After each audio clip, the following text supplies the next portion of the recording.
আসসালামু আলাইকুম। আরও একটা রেসিপি নিয়ে চলে এসেছি। আজ বানাবো হজমি কষা। তার জন্য নিয়ে নিয়েছি এখানে হজমি, 2 চামচ আদা পেস্ট, এখানে নিয়েছি একটা টমেটো, এখানে নিয়েছি ধনেপাতা, এখানে নিয়েছি মিডিয়াম সাইজের 2টো পেঁয়াজ। কড়াইটা বসিয়ে নিয়েছি। কড়া খুব ভালো করে গরম হয়ে গেছে। তেলটা দিয়ে নেব। ফোড়নে দিয়ে নেব এলাচ, দালচিনি, শুকনো লঙ্কা, তেজপাতা। দিয়ে নেব কুচি করে রাখা পেঁয়াজটা।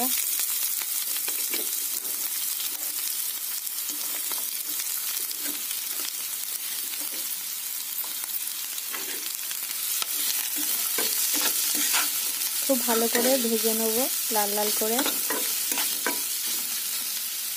ভালো করে লাল হওয়ার জন্য দিয়ে নেব 1/2 চামচ লবণ।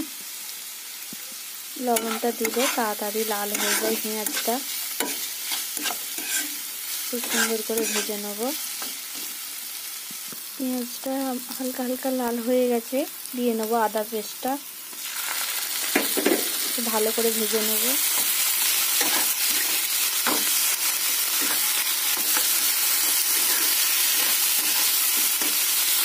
দিয়ে নেব কুচি করে রাখা টমেটোটা।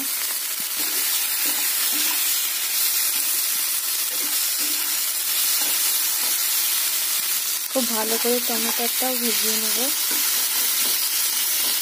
লাল করে ভেজে নিয়েছি। দিয়ে নেব অল্প করে পানি। দিয়ে নেব 1/2 চামচ লঙ্কা পাউডার। দিয়ে নেব 1/2 চামচ হলুদ পাউডার। দিয়ে নেব 1/2 চামচ জিরার পাউডার। দিয়ে নেব 1/2 চামচ ধনে পাউডার। মশলাগুলো খুব ভালো করে কষিয়ে নেব। যতক্ষণ না তেল উঠে ততক্ষণ কষিয়ে নেব। ভালো করে মশলা কষানো হয়ে গেছে। দিয়ে নেব হজমিগুলো। আগে থাকতে কেটে পরিষ্কার করে নিয়েছিলাম।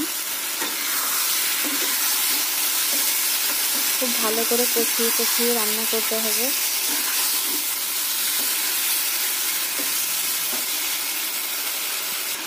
খুব ভালো করে কষিয়ে নেব।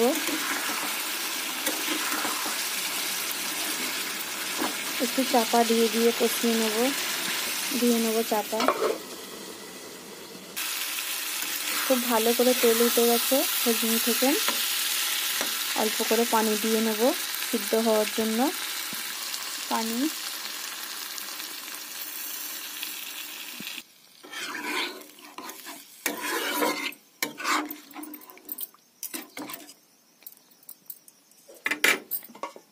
ঢাকাটা দিয়ে নেব কিছুক্ষণের জন্য।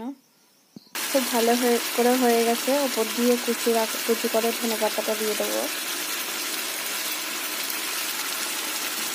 একটু নেড়ে নেব।